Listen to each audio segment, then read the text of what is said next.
அப்போஸ்தலர் நடபடிகள் 19ஆம் அதிகாரம்.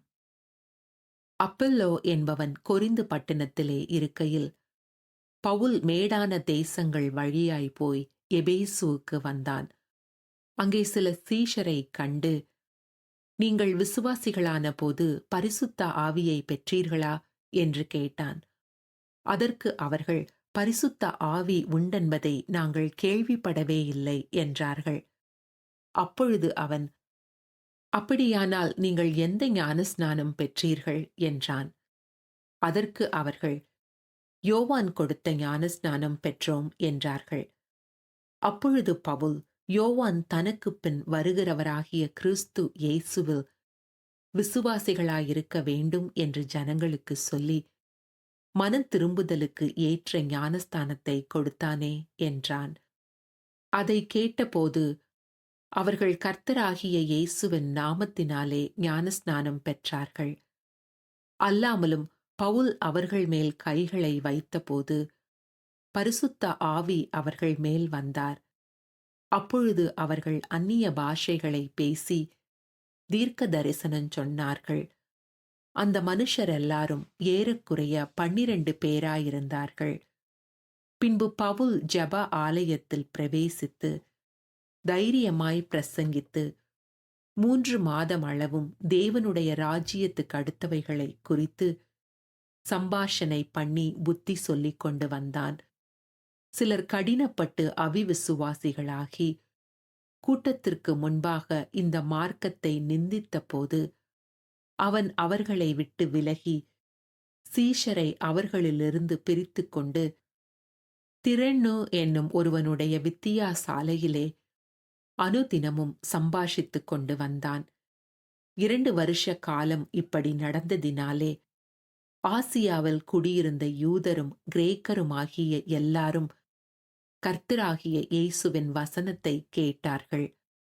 பவுலின் கைகளினாலே தேவன் விசேஷித்த அற்புதங்களை செய்தருளினார். அவனுடைய சரீரத்திலிருந்து உருமால்களையும் கச்சைகளையும் கொண்டு வந்து வியாதிக்காரர் மேல் போட வியாதிகள் அவர்களை விட்டு நீங்கி போயின. பொல்லாத ஆவிகளும் அவர்களை விட்டு புறப்பட்டன. அப்பொழுது தேசாந்தரிகளாய் திரிகிற மந்திரவாதிகளாகிய யூதரில் சிலர் பொல்லாத ஆவிகள் பிடித்திருந்தவர்கள் மேல் கர்த்தராகிய இயேசுவின் நாமத்தை சொல்லத் துணிந்து பவுல் பிரசங்கிக்கிற இயேசுவின் பேரில் ஆணையிட்டு உங்களுக்கு கட்டளையிடுகிறோம் என்றார்கள். பிரதான ஆசாரியனாகிய ஸ்கேவா என்னும் ஒரு யூதனுடைய குமாரர் 7 பேர் இப்படி செய்தார்கள்.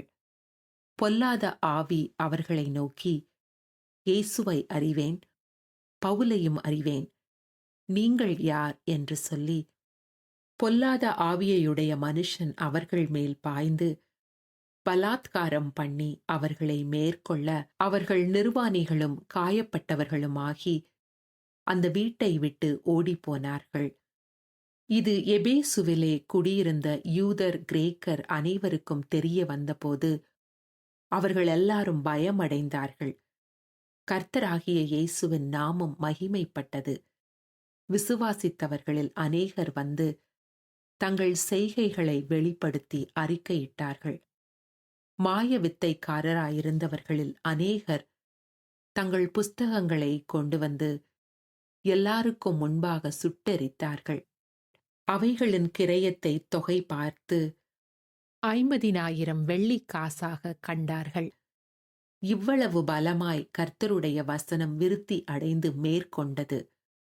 இவைகள் முடிந்த பின்பு பவுல் மக்கதோனியா, அகாயா என்னும் நாடுகளில் சுற்றி நடந்து எருசலேமுக்கு போகும்படி ஆவியில் நிருணயம் பண்ணிக்கொண்டு, நான் அங்கே போன பின்பு ரோமாபுரியையும் பார்க்க வேண்டியதென்று சொல்லி தனக்கு உதவி செய்தவர்களில் 2 பேராகிய தீமோத்தேயுவையும் எரஸ்துவையும் மக்கதோனியாவுக்கு அனுப்பிவிட்டு தான் பின்னும் சில காலம் ஆசியாவிலே தங்கினான். அக்காலத்திலே இந்த மார்க்கத்தை குறித்து பெரிய கலகம் உண்டாயிற்று. எப்படி என்றால், திமேத்திரியு என்னும் பேர் கொண்ட ஒரு தட்டான் தியானாளன் கோவிலைப் போல வெள்ளியினால் சிறிய கோவில்களை செய்து தொழிலாளிகளுக்கு மிகுந்த ஆதாயம் வருவித்துக் கொண்டிருந்தான். இவர்களையும் இப்படிப்பட்ட தொழில் செய்கிற மற்ற வேலையாட்களையும் அவன் கூடி வரச் செய்து, மனுஷர்களே, இந்த தொழிலினால் நமக்கு நல்ல பிழைப்பு உண்டாயிருக்கிறதென்று அறிவீர்கள். இப்படி இருக்க, கைகளினால் செய்யப்பட்ட தேவர்கள் தேவர்கள் அல்லவென்று இந்த பவுல் என்பவன் சொல்லி, எபேசுவிலே மாத்திரமல்ல, கொஞ்சம் குறைய ஆசியா எங்கும் அநேக ஜனங்களுக்கு போதித்து அவர்களை வசப்படுத்திக் கொண்டான் என்று நீங்கள் கண்டும் கேட்டும் இருக்கிறீர்கள். இதனால் நம்முடைய தொழில் அற்றுப்போகும்படியான அபாயம் நேரிட்டிருக்கிறதுமல்லாமல், மகாதேவியாகிய தியானாளுடைய கோவில் எண்ணமற்று போகிறதற்கும், ஆசியா முழுமையும் பூச்சக்கரமும் சேவிக்கிற அவளுடைய மகத்துவம் அழிந்து போகிறதற்கும் ஏதுவாயிருக்கிறது என்றான். அவர்கள் இதை கேட்டு கோபத்தால் நிறைந்து, எபேசியருடைய தியானாளே பெரியவள் என்று சத்தமிட்டார்கள். பட்டணம் முழுவதும் கலகத்தினால் நிறைந்தது.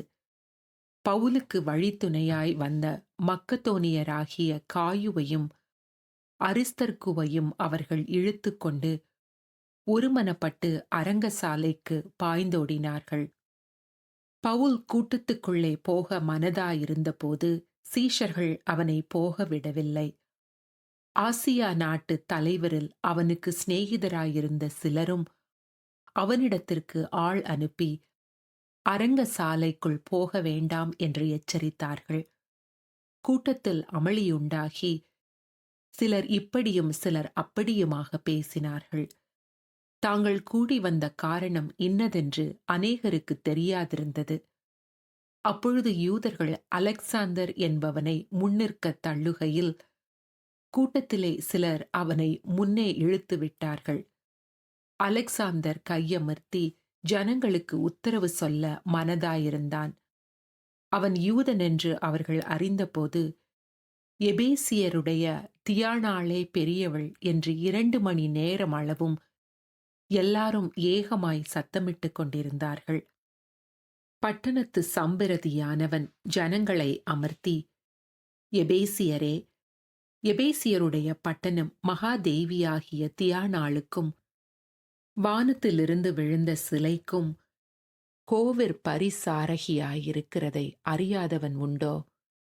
இது எதிர்பேசப்படாத காரியமாகையால் நீங்கள் ஒன்றும் பதறி செய்யாமல் அமர்ந்திருக்க வேண்டும். இந்த மனுஷரை இங்கே கொண்டு வந்தீர்கள். இவர்கள் கோவிற் கொள்ளைக்காரரும் அல்ல, உங்கள் தேவியை தூஷிக்கிறவர்களும் அல்ல. தெமேத்திரியுவுக்கும் அவனை சேர்ந்த தொழிலாளிகளுக்கும் ஒருவன் மேல் ஒரு காரியம் உண்டாயிருந்தால் நியாயம் விசாரிக்கிற நாட்கள் உண்டு. தேசாதிபதிகளும் இருக்கிறார்கள். ஒருவர் பேரில் ஒருவர் வழக்காடிக் கொள்ளட்டும். நீங்கள் வேறே யாதொரு காரியத்தை குறித்து விசாரிக்க வேண்டியதானால் அது நியாய சங்கத்திலே தீர்க்கப்படும்.